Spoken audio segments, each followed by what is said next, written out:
கடந்த தினம் கேரள முதலமைச்சர் வி.டி. சதீசன் தாக்கல் செய்த மாநில பட்ஜெட் இடுக்கி மாவட்டத்திற்கும் குறிப்பாக தேவிகுளம் தொகுதிக்கும் பெரும் ஏமாற்றத்தை கொடுத்துள்ளதாக தேவிகுளம் முன்னாள் எம்எல்ஏ அட்வொகேட் ஏ. ராஜா தெரிவித்துள்ளார். கடந்த அரசின் பட்ஜெட்டில் உட்படுத்தப்பட்ட வளர்ச்சி திட்டங்கள் எதுவும் இந்த பட்ஜெட்டில் இல்லை என்றும் ஏ. ராஜா கூறியுள்ளார். வி.டி. സതീശൻ സർക്കാരിന്റെ ആദ്യത്തെ ബഡ്ജറ്റ് ഇടുക്കി ജില്ലയെ സംബന്ധിച്ചിടത്തോളം ദേവികുളം നിയോജക മണ്ഡലത്തെ സംബന്ധിച്ചിടത്തോളം വലിയ രീതിയിൽ നിരാശാജനകം ഉളവാക്കുന്ന ഒന്നാണ്. കഴിഞ്ഞ LDFന്റെ കാലങ്ങളിൽ ഓരോ വർഷവും അതാത് മണ്ഡലങ്ങളിലെ MLA-മാരുടെ ശുപാർശ അനുസരിച്ചുകൊണ്ട് 20 പ്രവൃത്തികൾ ബജറ്റിൽ ഉൾപ്പെടുത്തും. എന്നാൽ ഇന്നലത്തെ ബജറ്റിൽ നമ്മൾ നോക്കുമ്പോൾ കഴിഞ്ഞ കാലങ്ങളിൽ ഞങ്ങൾ വച്ചിട്ടുള്ള പ്രപ്പോസലായി വച്ചിട്ടുള്ള ദേവികുളം നിയോജക മണ്ഡലത്തിൽ കഴിഞ്ഞ ബജറ്റിൽ 5 സ്കൂളുകൾക്ക് 1 കോടി രൂപ അനുവദിക്കണമെന്ന് ആവശ്യപ്പെട്ടുകൊണ്ട് പ്രപ്പോസൽ നൽകിയിരുന്നു. അതിന്റെ അടിസ്ഥാനത്തിൽ Deviyar colony school, Chithrapura school, Devikulam government LP school, അതുപോലെ വെള്ളത്തൂവൽ സ്കൂള്, ഇങ്ങനെ 5 സ്കൂളുകളിലേക്ക് ദേവികുളത്ത് സർക്കാർ ഉദ്യോഗസ്ഥരുടെ ഒരു താമസത്തിന് വേണ്ടിയിട്ട് ഗവൺമെന്റ് ക്വാർട്ടേഴ്സ് അനുവദിക്കാൻ വേണ്ടി ആവശ്യപ്പെട്ടു.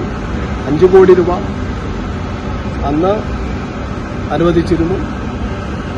മൂന്നാറിലെ ഒരു പുതിയ പാലം പണിയുന്നതിന് വേണ്ടി പോലീസ് സ്റ്റേഷന്റെ തൊട്ട് താഴെയായി വന്നിട്ടുള്ള പാലം പണിയുന്നതിന് വേണ്ടി 3 കോടി രൂപ അനുവദിക്കണമെന്ന് ആവശ്യപ്പെട്ട് 20% ടോക്കൺ പ്രൊവിഷൻ വെച്ചിരുന്നു. 60 ലക്ഷം രൂപ ഓൾറെഡി അനുവദിച്ചിരിക്കുന്നതാണ്. അതുകൂടാതെ മൂന്നാറിലേക്ക് ഒരു പുതിയ ബസ് സ്റ്റാൻഡ് വേണം. മൂന്നാറിലെ ബസ് സ്റ്റാൻഡ് ഇല്ല. അപ്പോൾ പഞ്ചായത്ത് വിട്ടുതരുന്ന സ്ഥലത്ത് ഒരു ബസ് സ്റ്റാൻഡ് പണിയുന്നതിന് വേണ്ടി 2 കോടി രൂപ നേരത്തെ തന്നെ അനുവദിച്ചു. അതിലും 40 ലക്ഷം രൂപ ബജറ്റ് പ്രൊവിഷനായി അനുവദിച്ചിരുന്നു. അതുകൂടാതെ ഇപ്പോൾ കുറേ റോഡുകളുടെ കാര്യം പറയുന്നുണ്ട്. എല്ലാം 100 രൂപ മാത്രമേ ടോക്കൺ അഡ്വാൻസ് വെച്ചിട്ടുള്ളൂ.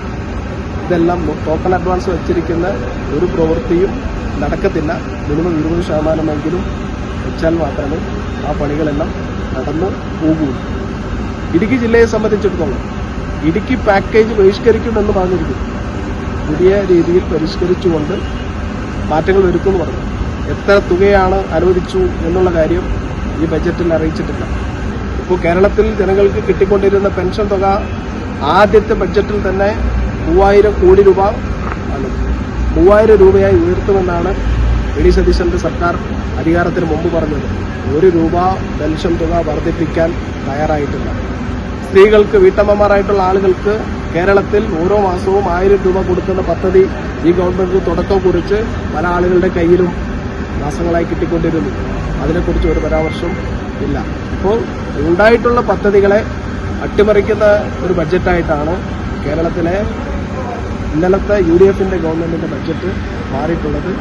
ഇടുക്കിയെ സംബന്ധിച്ചിടത്തോളം ഇടുക്കിയിൽ വലിയ വികസന പ്രവർത്തനങ്ങൾ നടക്കുന്നതിന്, ഇവിടുത്തെ പ്രശ്നങ്ങൾ പരിഹരിക്കുന്നതിന് ശാശ്വത പരിഹാരമല്ലാത്ത ഒരു ബഡ്ജറ്റാണ് അവതരിപ്പിച്ചിട്ടുള്ളത്.